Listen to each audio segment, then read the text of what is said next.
Moving on, thousands of Libyans took part in the funeral of Saif al-Islam Gaddafi, son of the late Libyan leader Muammar Gaddafi. Now, this comes days after Saif al-Islam Gaddafi was killed after he was shot by unknown assailants. Libyans converged en masse for the funeral.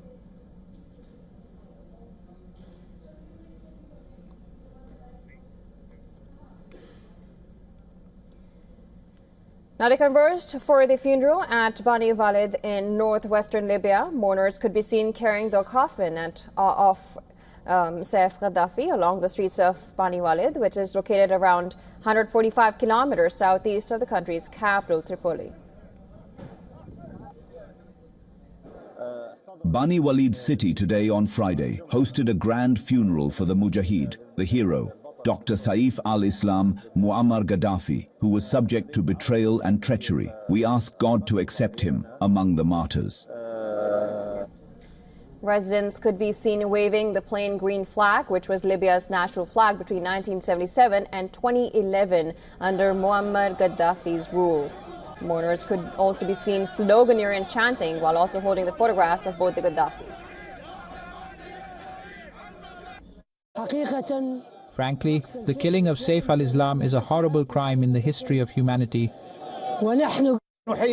We salute these crowds coming in millions from all over Libya. What does this prove? It proves that Dr. Saif al-Islam is popular and has his own supporters and has these crowds. That's what Dr. Saif al-Islam was betting on. As crowds swelled during the funeral procession, a small group of supporters took Saif al-Islam's body away and later performed the last rites and buried him. According to the Libyan's chief prosecutor's office, the 53-year-old was killed inside his home by 4 masked men in the town of Zintan, located around 135 kilometers southwest of the capital, Tripoli. Authorities say that the probe by forensic team revealed that he was shot to death, while adding that they are working to identify the suspects. Saif al-Islam's political team called the assassination as cowardly and treacherous. Saif al-Islam Gaddafi is Muammar Gaddafi's second son and was captured by fighters in late 2011 while trying to flee to neighboring Niger. And this happened after Muammar Gaddafi's regime was toppled. 6 years later, the 53-year-old was released by the fighters after he was granted amnesty by one of Libya's rival governments.